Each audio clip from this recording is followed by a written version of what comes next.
Let's talk about England, shall we? We'll talk about the current state of the England team a bit later on, but let's talk about you being in that England team. So, you were playing for England when we were blessed with wonderful centre halves. Cahill, of course, Terry and Rio, to name but a few.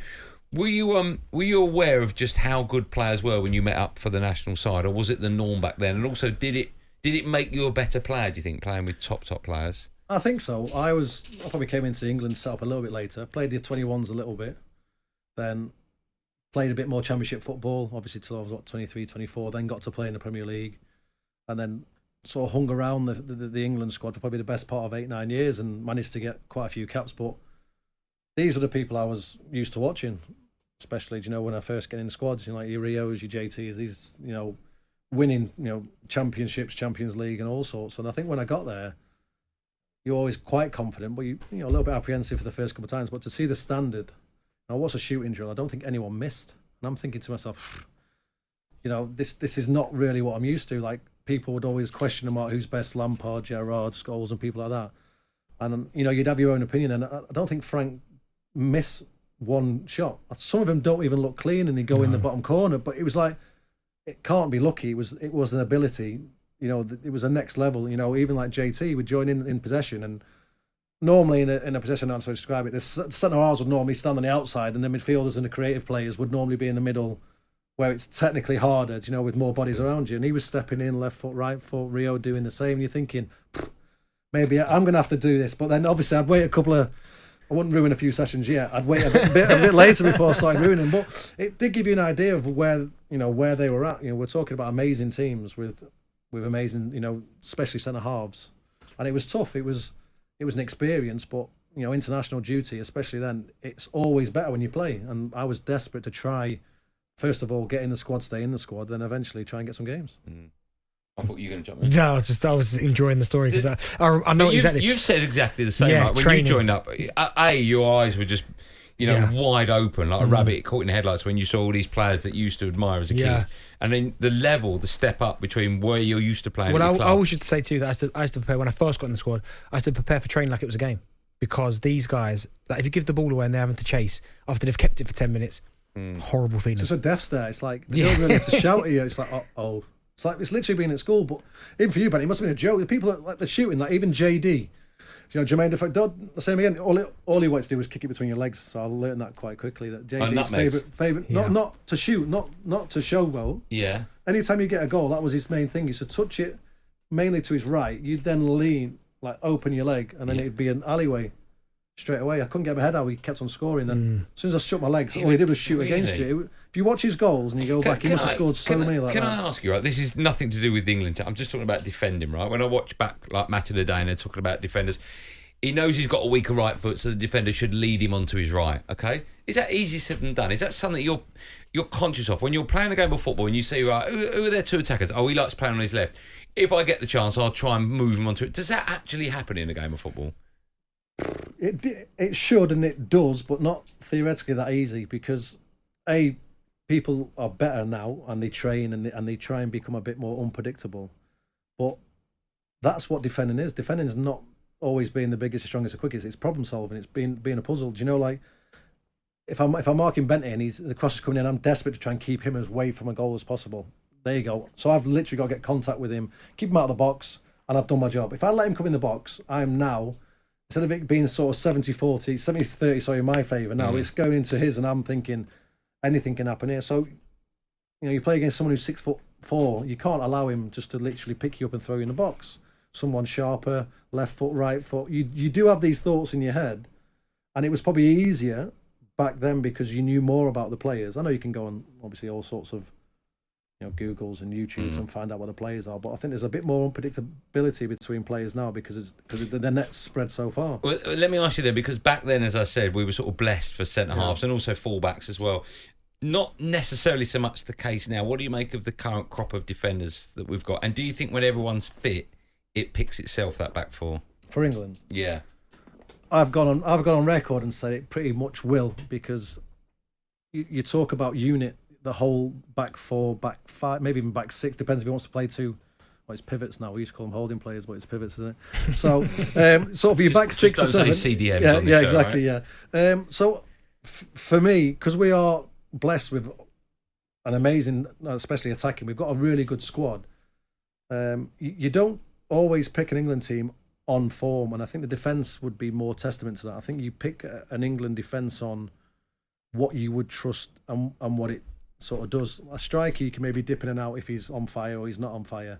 You don't really very often say a centre-half's on fire. You know, like, if you don't notice a centre-half or maybe a full-back, obviously Trent will probably be against that because he sets up half the goals, but I think when it's not broke, sort of don't fix it. And I think that's, I know it sounds a bit old school, but I think to keep that sort of security there, I think the rest of the team can be the ones that you change in and out. Who would be your back four for England? Or 5. So I think you put Pickford in goal. I don't think he's ever let England down. I think he's. Would you play with him? I played with him, but yeah, it's hilarious. So I had obviously Tim Howard for a long, long time, and obviously Jordan's different. Jordan's very animated, and I'm okay with it, like, because you give as good as you get, and you can sort of smile and laugh it off.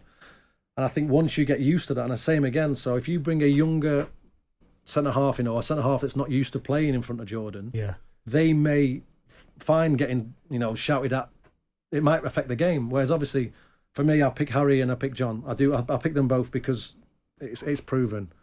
Right back, Kyle. Left back, probably Shorey. And obviously, it depends who you want to play ahead of them or whatever. So I think you go with that, and I think that's been tried and tested. And I don't think it's particularly let England down. Yeah, there potentially is other prospects and even more informed players that you could pick. It's probably maybe he's one of the two centre halves as well. But for me, why would you go to a tournament with untried and tested? And you can't do it in international football, especially now there's no friendlies.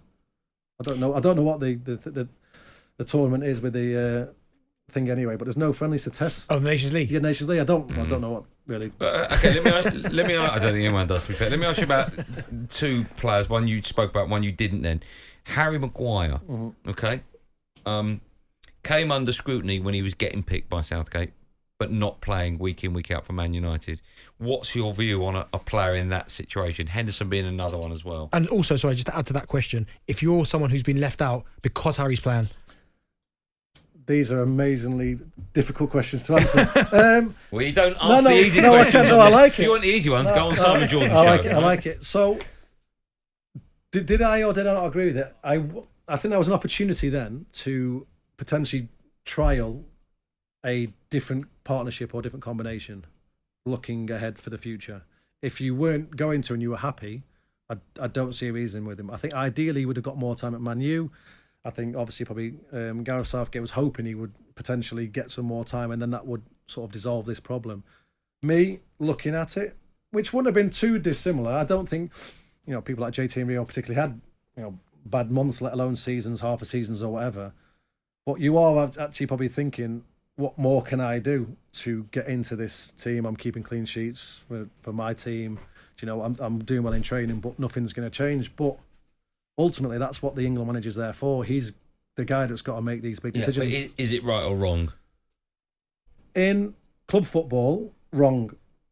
Internationally, it's different. And I'm not even going to say it's right or wrong. It's different. That's the only way I can put it. You don't spend. Okay, if between now and the Euros, Harry Maguire didn't kick a ball again, right? He went with Varane and Martinez as his centre halves. Okay. And then he gets called up for England, starts in the first game of the Euros. And someone goes, Phil, is that the right decision or the wrong decision? What would your answer be? Well, we'd probably win 2-0, so it'd be the right decision. Okay. If we drew 2-2. Quick one, Ross Barkley. You would have seen him coming through. Wow, great question. Has he got a chance of getting back in the England squad? Our producer Joe absolutely loves him. Says that he's going to be in the England squad. He's got as good a chance as anyone else.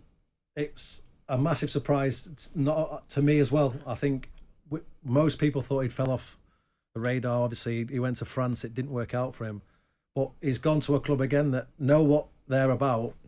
It must be really enjoyable playing in a Luton team. And I know that sounds strange because of the position they're in. Yeah. But it's somewhere they never imagined it'd be. They're getting, the atmosphere and all sorts there must be electric, must be amazing. And he's playing some of the best football. This is the sort of football I was hoping, probably / expecting, probably 5 to 7 years ago. Ross came through, there's no reason. His left foot, his right foot, he's 6'1". He can head, he's got a great engine on him and all sorts. Why wouldn't he have kicked been on this place earlier? Okay. Because he was in England squad as a young lad. But just quickly, because we've got to draw a line under the England chat, but you mentioned you're back for Cole Walker as your right back. Yeah. Question A, does Trent get into your starting 11? And either way, name the rest of that team for me when everyone's fit. I can't name the whole team.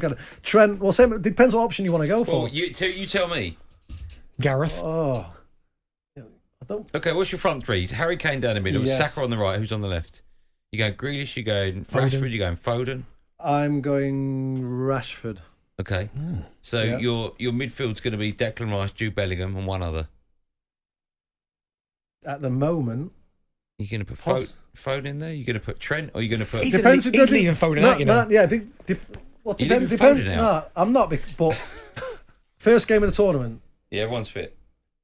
From on my own personal Yeah. experience, you don't lose your first game of the tournament. Trust me, it's not really a nice place to be. When you're in Brazil and you've been beaten and you're now chasing it for the rest of the... Okay. Just so tell for me me, the I'd other go a name. bit negative. So either go Rashford or Foden off to the left then, or off the right, whatever. Yeah. Then probably play Trent because he likes Trent and Thingy at the moment. Right. talkSPORT Drive. Super opinionated sporting debate.